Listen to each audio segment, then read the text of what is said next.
All right, so let's talk about tape switch on a weapon mounted light. Is it something that's useful, or is it just something that'll create a weak spot in the system? So I have three lights here. This is a pistol, has a stream light with a tape switch. I have nightstick lighting here, nightstick lighting here. This is meant to be more like a handgun light right here, and this has the momentary right here and constant on in the back, right by the sight. And then this has a standard push button. Either push it a little for momentary or for constant on. And this right here, of course, has tape switch.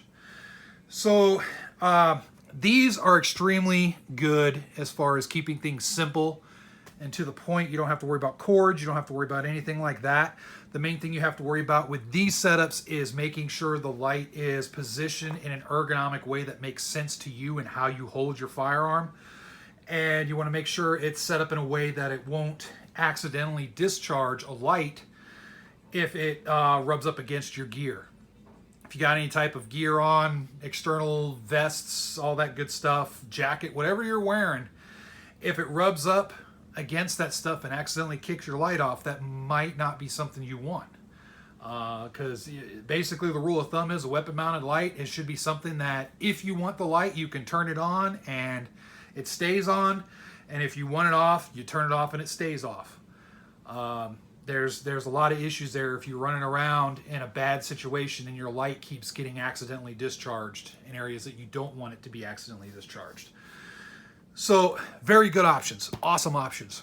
So the tape switch, it is an awesome option as well, but there's some considerations to take if you're going to use these remote tape switches. They're awesome for just ergonomics. I love them. I really like them a lot. They're awesome. This one is great on this pistol. Makes a lot of sense for me. The one thing, there's actually a couple things that you have to worry about. Number one is cord management and tape management. So this right here is the tape switch right here, okay? You want to make sure that it's secure. This one is pretty secure on here. I could, if I really wanted to, like back here, I probably could run a zip tie right through here and give it a little bit of extra in the back. And I thought about doing that. I just haven't gotten around to it yet. I'm not too awful worried about it. I'm not going to do it up front because running it through here, there's a gas block right here that gets really hot. So anything I run through the rail here, it's going to get melted. So that you want to make sure that that is on and it stays on. Same goes with your cord management. You want to make sure your cord management stays put. You don't want a sloppy cord. You don't want this wire, this cord to just be sitting around, getting in the way, getting hung up on your hands or getting hung up on things, because it's gonna tear away. It's gonna cause issues. And it's just gonna defeat the purpose. What I have here for management is I have a zip tie right here on the light, and I have a Ranger band. So that helps manage it. It keeps it up against the light right here. There's still a little bit of play right here, but that's perfectly fine. That doesn't bother me. It's in such a way that it's not going to get in the way. So I think this works out great for my particular uses, but there's different way to manage your wires, to manage your cords and such. And just look online. There's there's even products you can buy that'll help, route them through, and there's a lot of neat options out there. But definitely make sure you have a good management system for your wires, cords, whatever you want to call them. Make sure you get them in such an area that it's not going to mess you up. The pressure switch itself, sometimes I see people mounting them with just double-sided tape like right onto the rail, whether it's an M-LOK rail or a key mod, they just slap it right on. And that works just fine until you get the gun really hot or really dirty. Then you start to get issues. Or you accidentally snag it on something, and just a little bit of a snag like this right here, about that much force, could rip it off, depending on the quality of your double-sided tape. Then you have a dangling pressure switch, and it kind of defeats the whole purpose of what you were trying to do. So make sure to think about your mounting options. Make sure you have a strong mounting option.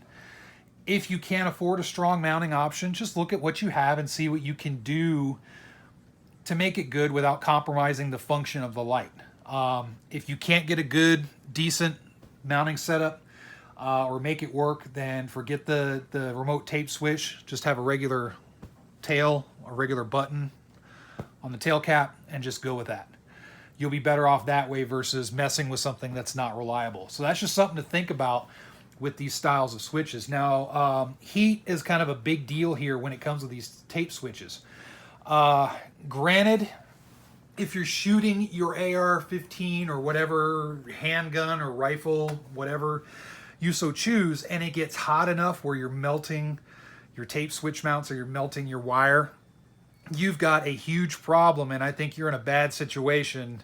That your light is probably not your most pressing concern, in my opinion. So, in any case, just think about that stuff and really look at how the light is mounted. And I know tape switches are kind of the in thing. It looks really cool on the rifle, and they are. They're really good. They're really well made. The good quality ones are really well made. Avoid the Chinese knockoffs. They tend to break after just a little bit of usage. That's my experience, and I'm talking about the cheap ones that you see like on Amazon that are really chintzy, and they work, but after a little bit of field time they just start peeling, or the contacts inside just come loose, or whatnot. So just make sure you're getting a good quality one on that note. But anyway, I'm going to stop yapping. Feel free to chime in with your thoughts. I think the biggest thing is, no matter what light mount you go with, as far as positioning, make sure it makes sense ergonomically, make sure it's solid, and make sure you're not going to get into a situation where you're negligently discharging your light when you don't want to discharge that light. All right, thanks a lot for watching as always, and stay safe.